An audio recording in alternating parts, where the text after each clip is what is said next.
Fala, meus amigos, daquele jeitão? Uma equipe de militares batalhando no espaço sideral, uma dupla de detetives no melhor estilo Casal 20, 3 pandas mágicos enfrentando um grande vilão, um gato mais malandro que o Garfield e uma menina levada da breca que conquistou o Brasil. Todos eles têm em comum a magia única dos anos 80 e as lembranças boas que deixaram pra gente. Então, se vocês querem relembrar esses grandes desenhos, sejam bem-vindos a mais um Coleção em Ação Show.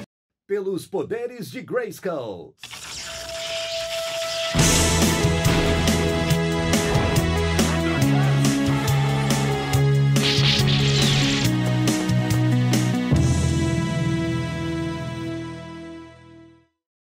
E hoje é dia da gente falar daqueles desenhos tão queridos, mas infelizmente quase esquecidos por todos. Mas que com toda certeza continuam morando nos nossos corações e basta uma pequena imagem ou mesmo só citar o nome que já vem várias memórias na cabeça. Talvez por isso, essa série sobre desenhos seja uma das que eu mais gosto de produzir os vídeos. Afinal de contas, quem viveu os anos 80 e 90 foi acostumado a assistir desenho quase que diariamente. Então, se prepara aí que mais uma viagem animada para o passado vai começar. E a gente já começa relembrando de um desenho que passou quase batido aqui no Brasil e que ficou conhecido como Comando das Estrelas por essas bandas. Já o nome original desse desenho é STARCOM, The US Space Force, e foi lançado lá nos Estados Unidos em dezembro de 1987, tendo uma única temporada com 13 episódios.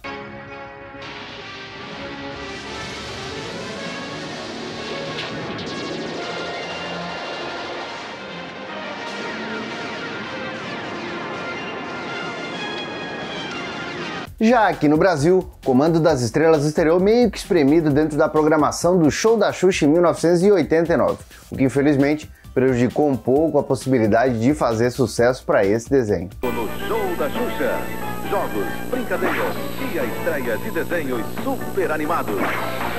Muita ação com o Comando das Estrelas e as aventuras inéditas dos ursinhos Gummy e Meu Querido Pônei.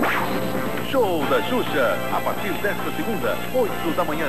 E essa animação mostrava as missões de uma equipe de astronautas militares que operava no espaço, batalhando contra os planos de conquista da Shadow Force, uma organização liderada pelo vilão Dark, o Imperador Dark. Os STARCOMs eram comandados pelo coronel John Griffin e tinham trajes espaciais e vários tipos de naves e veículos para entrar nas batalhas. Dá para dizer que esse desenho produzido pela Dick Animation tinha uma animação bem acima da média e inclusive teve até apoio da NASA através de conselhos dos jovens astronautas, que ajudou no desenvolvimento do desenho, já que a intenção da NASA era aproximar cada vez mais os norte-americanos dos projetos espaciais deles. Outra curiosidade é que o Comando das Estrelas seguiu uma tendência bem curiosa lá dos anos 80, A galera fabricava brinquedos, eles acabavam encalhando nas prateleiras e aí depois sim acabavam fazendo algum desenho para tentar impulsionar as vendas, o que foi o caso dos Comandos das Estrelas. Aliás, Comando das Estrelas teve uma linha de brinquedos muito legal e que foram produzidos pela Coleco, uma empresa de brinquedo que infelizmente já desapareceu lá fora. STARCOM fights off Earth's attackers with a breakthrough in space technology. Power deploy. It activates STARCOM equipment, transports STARCOM combat troops, mobilizes STARCOM aircraft. Figures and vehicles each sold separately, and no batteries needed. Power deploy. STARCOM's got it, but so does the Shadow Force. Who will control Earth?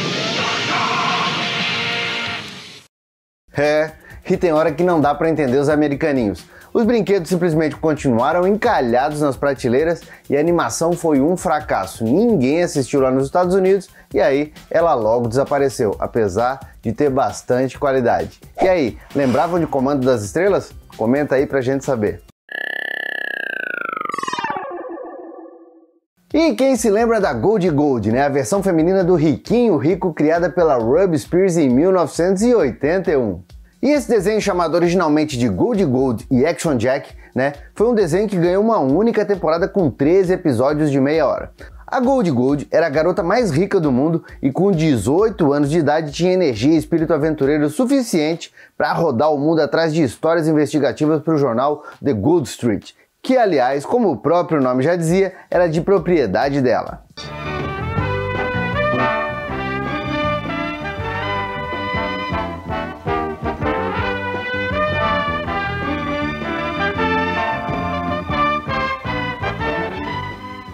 Gold.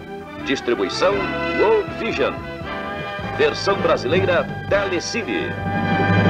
E para ir atrás de tudo quanto era mistério no melhor estilo Scooby-Doo, ela contava com a ajuda do amigo dela, o Action Jack. Só que eu vou falar, né? Ao contrário do nome dele, o cara era todo atrapalhado e vira e mexe caía em alguma enrascada e era salvo pela Gold, que além de ser boa na porrada e tudo mais, né? Também sabia fazer muita coisa legal. Os dois estavam sempre na companhia do cachorro Nugget, já que todo desenho da época tinha que ter uma mascote. Aliás, tirando o lado mais comédia desse desenho e também o fato dos dois nunca irem pra frente, né, na amizade colorida deles, já que dava a impressão que um gostava do outro, esse desenho me lembrava bastante a série do Casal 20, já que os dois também eram bem-sucedidos e aproveitavam a vida atrás de aventuras e investigações e, claro, também tinham um cachorro.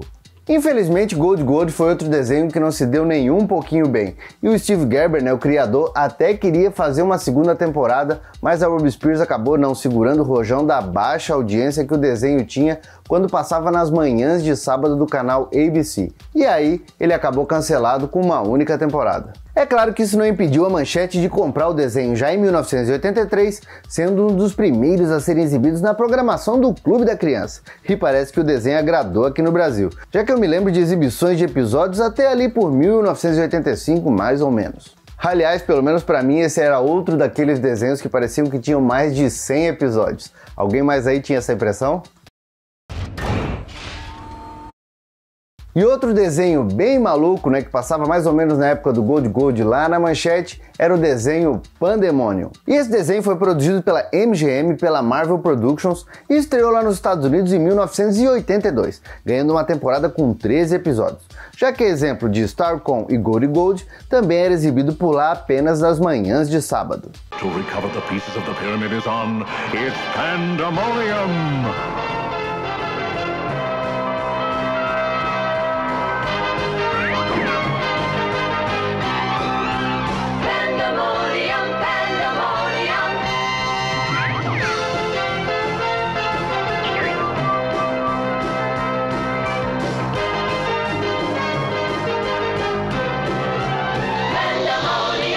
Olha, quando eu falei que esse desenho era maluco, eu tô falando sério, era maluco mesmo. E não vai se enganando, né? Só de ver a imagem aí de 3 pandas e também ver um feiticeiro com trapos, achando que vem mais um clone dos ursinhos carinhosos por aí, porque não é isso não. Tá, até pode ser que o vilão Mondragor seja visualmente parecido com um coração gelado. Aliás, só pra constar, o Mondragor veio primeiro. Bom, o caso é que o tal Mondragor era mau até o talo e queria controlar o universo. Para isso, ele descobre no Tibete a pirâmide do poder e queria essa magia para ele. A pirâmide, vendo que esse poder todo ia cair nas mãos do mal puro, acaba se dividindo e espalhando as várias partes pelo mundo todo.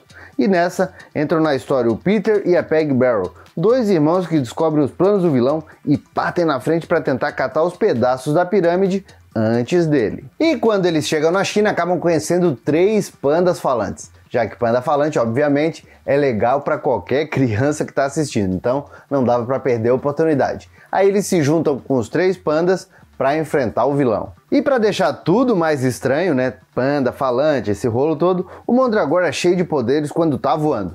Mas assim que ele coloca o pezinho no chão, só fica com o poder de controlar mentes, o que, convenhamos, ainda é um poder muito bacana. E quer deixar tudo mais maluco ainda? Tá bom então, vamos deixar mais maluco ainda. Já que os 3 pandas falavam porque tiveram contato com um pedaço da pirâmide, e esse mesmo pedaço também deu o poder de juntar os 3, que se transformavam no panda gigante Popa Panda, já que um panda gigante e falante era ainda mais legal para qualquer criança que estava assistindo o desenho. E apesar disso tudo, né, apesar de parecer ser um desenho muito legal, Pandemonium infelizmente foi outro desenho que não se deu bem lá fora e também ficou sem uma segunda temporada, e por consequência, sem final.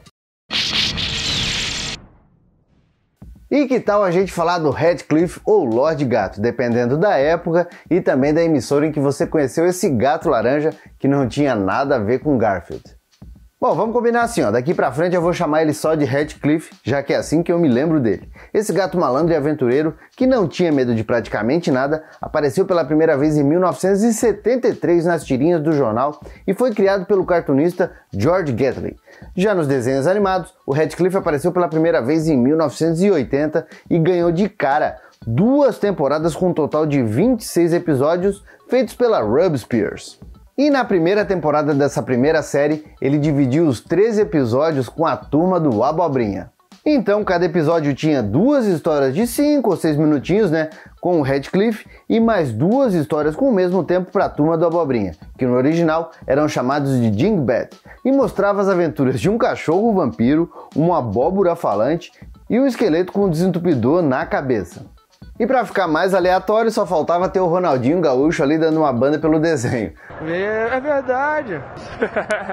O que eu vou dizer, né? Maluquice é pouco. A gente tá falando do final dos anos 70, início dos anos 80, aquele resquício de ácido, né? Tudo normal. Bom, aí na segunda temporada caiu fora a turma do Abobrinha e entrou em cena o cachorro Marmaduke, que também tinha origem nas tirinhas de jornal, só que lá nos anos 50. E o esquema foi o mesmo, 2 historinhas para cada um por episódio. Já em 1984, chegou a segunda animação do Radcliffe, dessa vez produzida no Canadá pela Dick Audiovisual, obviamente uma divisão canadense da Dick.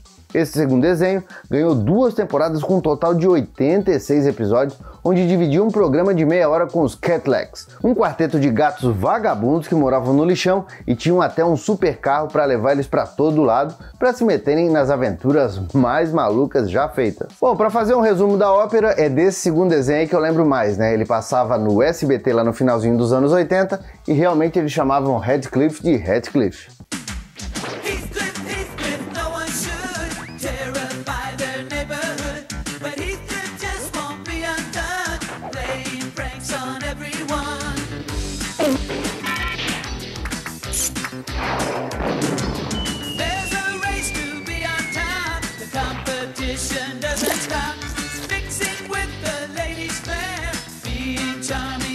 Mas também posso dizer que vem alguma coisa na memória quando eu falo desse primeiro desenho que passou lá na Manchete, onde chamavam Radcliffe de Lorde Gato. Lorde Gato. Quem é charmoso, quem é valente, quem tem estilo.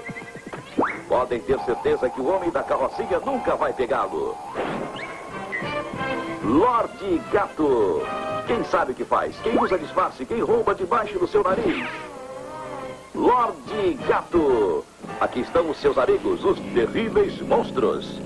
O cachorro vampiro. Caveirinha. Abobrinha.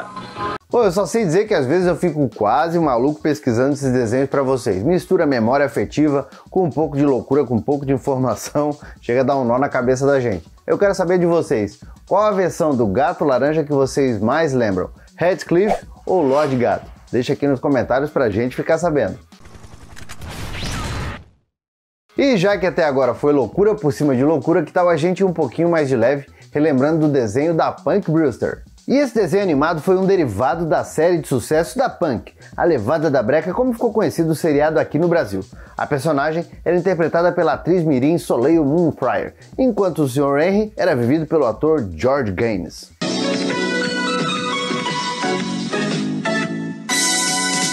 Nunca mais eu vou dizer que essa vida me aborrece. Tanque, deixo pra você resolver só pra ver o que acontece. Tanque. E enquanto a série com atores estreou em 1984 e durou até 1988 com um total de 4 temporadas, o desenho animado estreou em 1985 e ficou no ar até 1986, tendo 2 temporadas com 13 episódios cada. E assim como a série, o desenho era bem voltado para comédia, mas obviamente tirando a dose dramática da versão original e ainda assim, né, tendo as manhas de recontar a origem da Punk, sendo abandonado em um supermercado pela mãe e indo morar com o cachorrinho Brandon em um prédio abandonado. E nesse desenho, o zelador do prédio, o Henry, né, acaba adotando a Punk e se tornando praticamente um pai para ela. Já a galerinha da Punk também continua a mesma, com o Junior Anderson, a Margot e a Cherie. O que mudava no desenho de verdade era a inclusão da fantasia com a chegada do Gloomer, um tipo de leprechaun alienígena com poderes e que vinha de um vilarejo mágico que ficava no final de um arco-íris. E a maioria das aventuras desse desenho envolvia a Punk, o Gloomer e os poderes dele, e quando balançava as orelhas, conseguia até teletransportar os dois.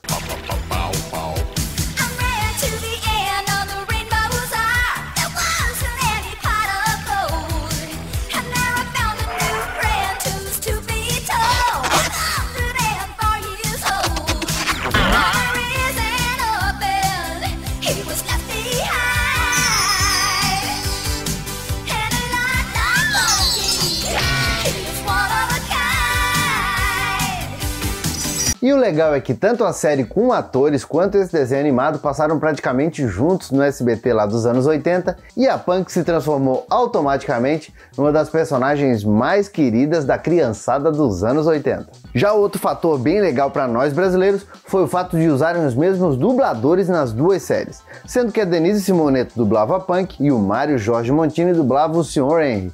Já para dublar o Glomer, chamaram a inesquecível voz do Kiko, o dublador Nelson Machado. E eu quero saber de vocês, quem mais aí tá ansioso para ver a Soleil Moon Fryer voltar a interpretar a Punk, que agora vai ser mostrada enfrentando os problemas da vida adulta na nova série que já foi anunciada e gravada e logo deve pintar nas nossas telinhas. Bom, meus amigos, eu espero que vocês tenham gostado de mais um vídeo com desenhos quase esquecidos dos anos 80. E se vocês gostaram, já sabe, né? Compartilha e também deixa aquele like felpudo que vai ser legal demais. E se você está chegando agora aqui no canal, ó, aproveita para se inscrever e badalar o sininho. Vai ser um prazer ter você comigo 2 vezes na semana. E também já aproveita para conhecer a gente lá nas redes sociais. Tem coleção em ação para todos os gostos. Também tem o nosso site especializado em coleções de brinquedos dos anos 80. E além disso tudo, toda segunda-feira eu tô junto com a galera do MachineCast, no podcast mais nostálgico, mas também mais maluco da podosfera. Tô esperando vocês por lá. Por enquanto, eu vou deixando meu abraço, dizendo que a gente se vê no próximo vídeo e valeu! E esses são os membros Felpudo Gold do canal.